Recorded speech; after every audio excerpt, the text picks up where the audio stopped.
The ticket sale verdict is in. Marvel's Avengers: Infinity War has proven itself a huge box office winner, pulling in £190 million in its opening weekend, and plenty of agonized memes.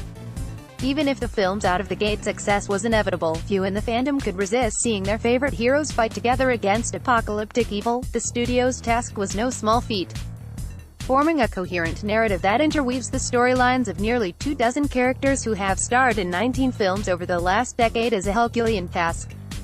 And with 3 years having elapsed since the last compilation SmackDown, 2015's Avengers: Age of Ultron, expectations have been high.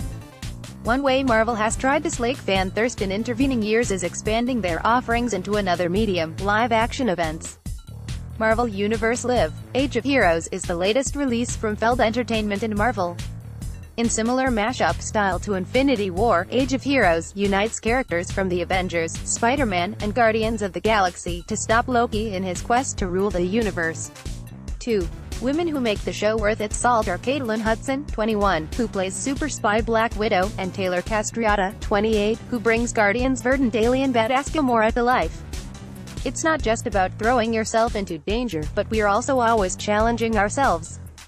Hudson, who is from Orlando, Florida, was a competitive dancer and did gymnastics growing up, but her extensive background in martial arts and acting led her more directly to stunt work. While she was in college in Tallahassee, her father told her about a weekend boot camp back home and encouraged her to attend. Initially, she was unsure that stunt work was a direction she wanted to go in, but since her dad just had a feeling, and was willing to pay for her to attend, Hudson went ahead, and promptly fell in love. You hear about daredevils all the time, but I've honestly never considered myself the risk-taker by any means, she tells Refinery 29. I realized that it's not just about throwing yourself into danger.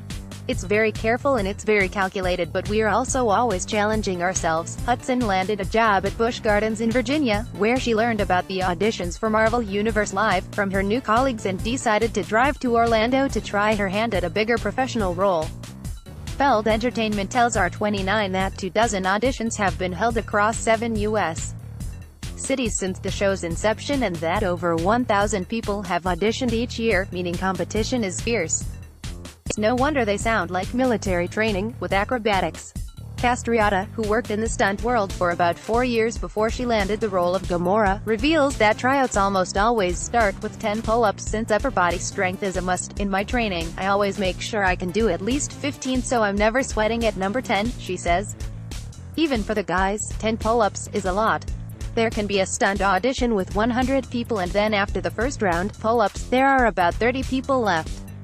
It's kind of how they weed who won't be able to do the show. Beyond that, those who audition execute basic stunt moves like rolls and falls, and unique skills such as spinning fire.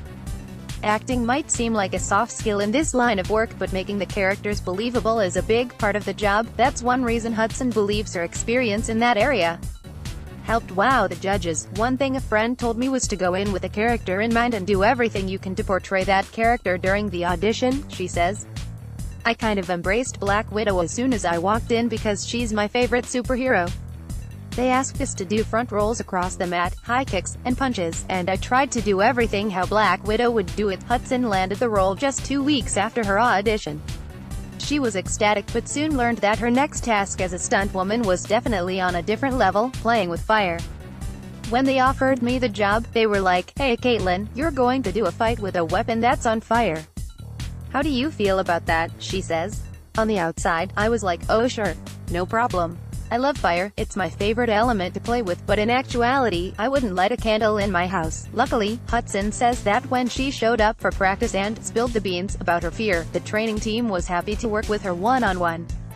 They started by lighting small matches, then bigger ones, and finally started training with the weapon Hudson uses in the show, which was eventually set aflame. I do that fight in the show every single night now, so I've definitely progressed a lot, she says. Caitlin Hudson as Black Widow. Castriota also had a weapon learning curve to scale. An expert tumbler, she had years of training as a high school and college gymnast and later worked as a coach. After getting into stunt work, she learned how to do high falls, drive cars, and even light herself on fire, but she came to Age of Heroes with a beginner's knowledge of swordsmanship. She says getting to the level she is at now took a lot of literal blood, sweat, and tears, and that she continues to work on her technique every show. but when I look at videos of myself on stage fighting, it totally paid off. Aside from the physical tasks, canon character appearance and behavior are also instilled in the performers. Castriota says the company rents out a cinema whenever a new Marvel film debuts to learn about new character traits and plot lines. The casting team also tries to meet the high expectations of audience members who know how Black Widow kicks or how Gamora holds her sword by compiling binders full of detailed information about each hero, as well as hiring makeup artists who can execute otherworldly looks off-screen, and make it look the same without CGI, every single time. Castriota's transformation into Gamora is not as long as Zoe Saldana's 3-hour routine for the film, but task is still quite a process.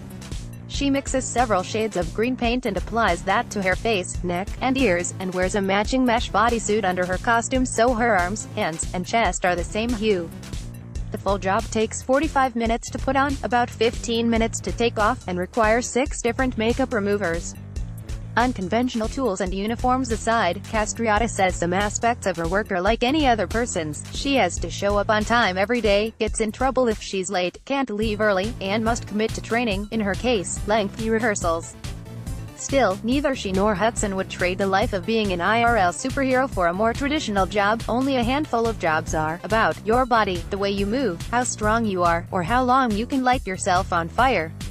Castriota says, "There is always something more to learn." A week in Atlanta, Georgia, on a $55,000 income. How to talk to your coworkers about lunch stealing. A joint $96,925 salary. A week in Buffalo, New York, on a joint $111,000 salary. True difficulties of being queer at work, according to Youth Illustrators, work-from-home fashions. RJ. A week in Hoboken, NJ, on a $55,000 salary in a world of